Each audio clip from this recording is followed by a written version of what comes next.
സെക്രട്ടേറിയറ്റിന് മുന്നിൽ രണ്ടാം ഘട്ട സമരം കടുപ്പിച്ചിരിക്കുകയാണ് ആശാവർക്കർമാർ. ഇന്നു മുതൽ അനിശ്ചിതകാല നിരാഹാര സമരം ആരംഭിച്ചിരിക്കുന്നു. 3 പേരാണ് നിരാഹാരം ഇരിക്കുന്നത്. അതിനിടെ സമരത്തിന് പിന്തുണ അറിയിച്ച് പ്രതിപക്ഷ എംഎൽഎമാർ സമരപന്തലിലേക്ക് പ്രതിഷേധ റാലി നടത്തി.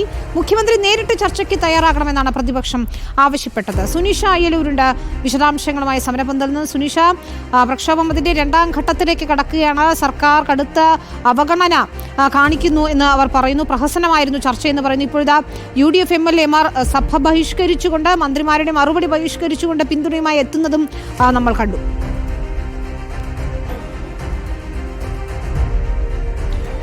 വിനിത, സെക്രട്ടേറിയറ്റിന് മുന്നിൽ ആശാവർക്കർമാർ നടത്തുന്ന സമരം 39ാം ദിവസമാണ്. ഈ 39ാമത്തെ ദിവസത്തിലാണ് ഇങ്ങനെ നിരാഹാര സമരത്തിലേക്ക് ആശാവർക്കർമാർ കടന്നിരിക്കുന്നത് എന്നതാണ്. 3 പേരാണ് ഇപ്പോൾ നിരാഹാര സമരം കിടക്കുന്നത്.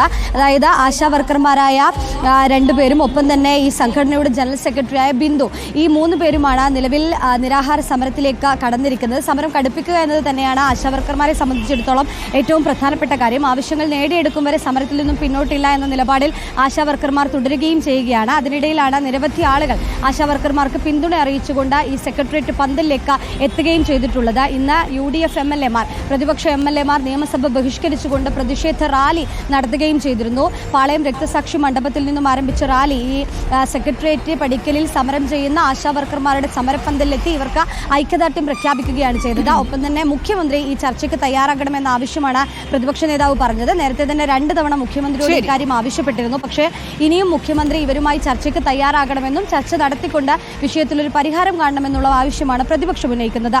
വിനിത, വളരെ പ്രധാനപ്പെട്ട കാര്യം തന്നെയാണ്. സുനിഷ അയ്യലൂരാണ് വിശദാംശങ്ങൾ നൽകിയത്.